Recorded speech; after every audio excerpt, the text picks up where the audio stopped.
నేను చాలా మీటింగ్లు మాట్లాడిన గతంలో నియోజకవర్గ మీటింగ్లకు పోతాం ఎలక్షన్ అన్నప్పుడు. ఈరోజు నిర్మల్లో ఒక 80,000 పైన మంది వచ్చినారు ఒకటే నియోజకవర్గం వాళ్ళు. బోధలో ఒక 50,000 వచ్చినారు. ఖానాపూర్లో 60,000కు మించి వచ్చినారు. ఇప్పుడు బైన్సాలు అయితే లెక్క పెట్టడానికి వీలు కానంత మంది వచ్చినారు.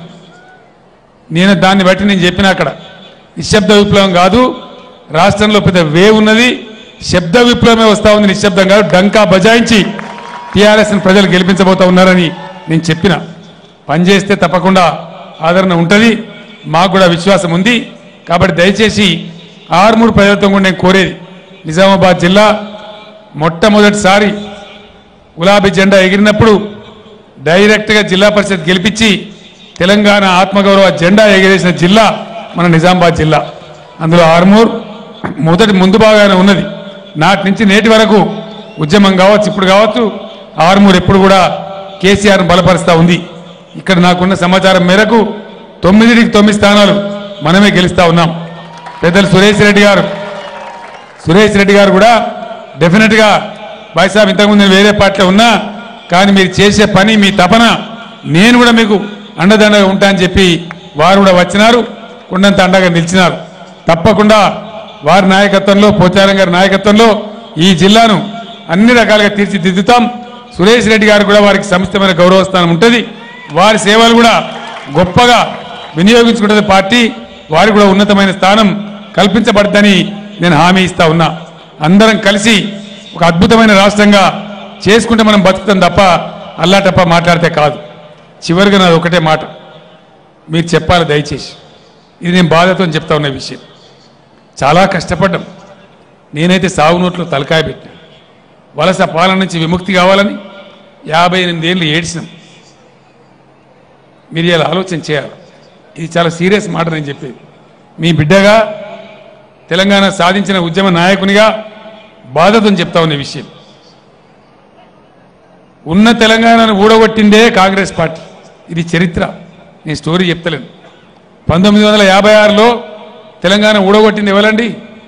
జవహర్లాల్ నెహ్రూ, కాంగ్రెస్ పార్టీ. 69లో మా రాష్ట్రం కావాలని కొట్టాడితే పిట్టలను కాల్చినట్టు 400 మందిని కాల్చి చంపింది, అది కాంగ్రెస్ పార్టీ.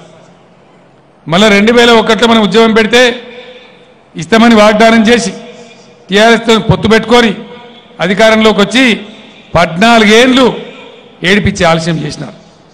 చివరికి నేను ఆమరణ దీక్ష పెట్టి మొత్తం దేశమంతా కదిలిపోయే పరిస్థితి తీసుకొస్తే గత్యంతరం లేని పరిస్థితిలో తెలంగాణ వచ్చింది. ఈరోజు మళ్ళా తెలంగాణ కాంగ్రెస్ నాయకులు ఈ బక్కపేద కేసీఆర్ని కొట్టడానికి వాళ్ళ తాకత్ సరిపోదట. ఆంధ్రాకు పోయి చంద్రబాబు నాయుడిని భుజాల మీద మోసుకొని తెస్తా ఉన్నారు. దయచేసి ఆర్మూరు ప్రజలు, నిజామాబాద్ జిల్లా ప్రజలు ఆలోచన చేయాలి. నేను ఒక మాట్లాడుతా, మీరు నాకు చెప్పాలి. మళ్ళా ఇప్పుడు చంద్రబాబు నాయుడు పెత్తనం తెలంగాణ మీద మనకు అవసరమా? వినబడతలేదు నాకు. కెమెరా గారు దింపురా జరా. చంద్రబాబు నాయుడు పెత్తనం అవసరం ఉందా మనకు? కాంగ్రెస్ వాళ్ళు తెస్తున్నారు. మరి అంటే దరఖాస్తులు పట్టుకొని మనం విజయవాడకు అన్నా ఎక్కడికి పోవాలి? మళ్ళా వలస పెత్తనం భరించాలన్నా? దేనికోసం భరించాలా? ఎవరి కోసం భరించాలా? మళ్ళా బానిసలం కావన్నా? తెలంగాణ నిర్ణయాలు తెలంగాణలో జరగన్నా, ఢిల్లీలో జరగన్నా, అమరావతిలో జరగన్నా? బీడీ కార్మికులు అడిగినారు, 14 వరకే కటాఫ్ ఉంది పిఎఫ్ది, మాకు 18 దాకా చేయాలన్నారు. మాకు బాసులు ఎవరైనా ఉంటే మాకు ఢిల్లీలో లేరు, విజయవాడలో లేరు. మా బాసులు ఆర్మూర్లో ఉన్నారు, తెలంగాణలో ఉన్నారు. మా తెలంగాణ ప్రజలే మాకు అధిష్టానం, మాకు బాసులు ఇంకోడు లేడు. పొరపాటున కాంగ్రెస్ గవర్నమెంటే వస్తే గ్యారంటీగా చెప్తున్నా నేను, ఇలా మళ్ళా కరెంటు ఎటమటం అయిపోతుంది, మళ్ళా మోటార్లు కావడం శురువవుతుంది. పక్క మాట. ఇక్కడ చేసే తెలివి కావాలి. పెద్ద సిపాయిలేనేది, పెద్ద ఘనా పార్టీలు, చాలా మేధావులు ఎందుకు వేయలేదండి వాళ్ళు కరెంటు 24 గంటలు? మనసు లేక, చిత్తశుద్ధి లేక, పట్టుదల లేక, రైతులంటే నిర్లక్ష్యం.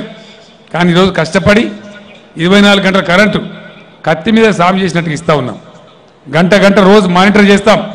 నా సెల్ ఫోన్లో, నా ఐప్యాడ్లో కూడా ఎక్కడ ఎంత కరెంటు పోతుందనేది వివరాలు నా దగ్గర ఉంటాయి.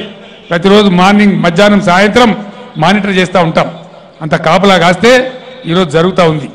ఈ విధంగా కాపాడుకున్నాం, రాష్ట్రాన్ని తెచ్చుకున్నాం, కొంత బాగుపడ్డాం, ఇంకా బాగుపడాలి. ఇది ఫైనల్ కాదు. మీరు ఇంత పెద్ద సంఖ్యలో ఉన్నారు, నాకు చాలాసేపు మాట్లాడాలని ఉంది, కానీ నేను మళ్ళీ బ్యాక్ పోవాలి. రేపు కూడా ప్రచారం ఉంది. ఎలక్షన్లో 5-10 అయిందని మా సిఎస్ఓ చెప్తా ఉన్నాడు. నాకు వెళ్ళాల్సిన అవసరం ఉంది.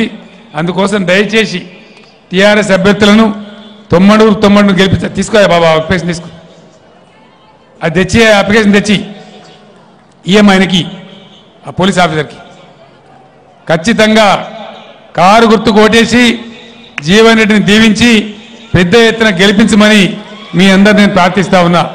కారు గుర్తుకే, కారు గుర్తుకే. జై తెలంగాణ, జై తెలంగాణ. ధన్యవాదాలు.